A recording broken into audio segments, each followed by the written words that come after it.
semuanya, pernah nggak sih kalian memperhatikan atau melihat orang yang udah tamat sekolah, bahkan udah lulus kuliah, tapi masih belum memiliki pekerjaan sampai sekarang?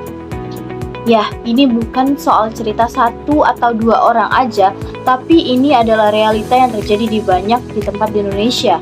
Masalah pengangguran masih terjadi jadi PR besar buat kita semua. Tingkat pengangguran terbuka melesat dalam setahun. Sebelum pandemi, saudara, pada bulan Februari 2020, tingkat pengangguran terbuka masih di angka 4,94%. Rilis Badan Pusat Statistik melaporkan jumlah pengangguran di Indonesia mencapai 7,28 juta orang per Februari 2025. Dari jumlah tersebut, sebanyak 1,01 juta diantaranya merupakan lulusan universitas alias sarjana. Pada awal Juli lalu, Menteri Ketenagakerjaan Yasirli menyampaikan tingkat pengangguran pada Februari berada di angka 4,76% dari Angkatan Kerja Republik Indonesia. Jumlah pengangguran paling banyak berasal dari status pendidikan SD dan SMP yang mencapai 2,42 juta orang. Kemudian di posisi kedua ada masyarakat dengan status pendidikan SMA sebanyak 2,04 juta. Disusul pendidikan SMK yang menyumbang pengangguran sebanyak 1,63 juta orang. Lalu lulusan universitas ada sebanyak 1,01 juta orang. Dan terakhir ada lulusan diploma dengan sumbangsi lebih dari 177.000 orang pengangguran. Kalau kita lihat dari data Badan Pusat Statistik, pada Agustus 2024, tingkat pengangguran terbuka di Indonesia mencapai 4,82%. Artinya, ada sekitar 7,2 juta orang yang belum mempunyai pekerjaan. Mungkin angka itu terdengar seperti statistik, tapi kalau kita lihat di sekitar rumah kita, di lingkungan kita, bahkan di keluarga kita sendiri, kita bisa temukan buktinya.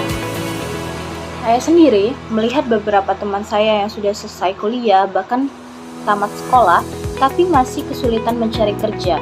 Ada yang bilang lapangan kerja terbatas, ada juga yang bilang kayaknya keterampilanku belum cocok sama yang dibutuhkan perusahaan.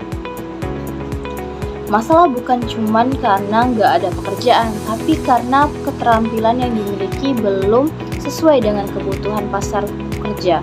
Kadang juga karena kurangnya informasi atau bahkan rasa pesimis untuk memulai berusaha. Tapi tenang, tiap masalah itu pasti ada solusinya. Ada beberapa solusi nyata yang bisa kita lakukan bareng-bareng. Yang pertama, itu ada meningkatkan keterampilan lewat pelatihan, kursus, atau belajar online. Sekarang banyak banget pelatihan vokasi yang bisa bantu kita siap kerja. Yang kedua, mendorong kewirausahaan muda. Gak semua orang harus menjadi pegawai kan? Dengan modal kecil dan ide kreatif, kita bisa memulai usaha sendiri. Bahkan jualan online pun bisa jadi langkah awal. Yang ketiga, itu manfaatkan dunia digital. Sekarang banyak peluang kerja di internet, dari desainer, content creator, freelance, sampai digital marketer. Yang penting mau belajar dan terus berkembang. Dan yang terakhir, kerjasama antar sekolah, kampus, dan industri. Kalau kurikulum disesuaikan dengan kebutuhan kerja, maka lulusan akan lebih siap pakai.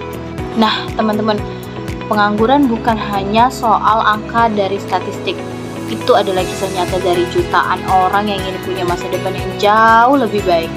Dan perubahan itu bisa dimulai dari kita sendiri. Daripada nunggu kesempatan datang, yuk kita ciptakan kesempatan itu sendiri dengan semangat, kreativitas, dan kerja keras. Kita bisa bantu kurangi pengangguran di sekitar kita. Karena perubahan besar selalu dimulai dari langkah kecil, langkah dari kita semua. Terima kasih sudah menonton, semoga kita bisa jadi bagian dari solusi, bukan hanya penonton masalah. Dadah!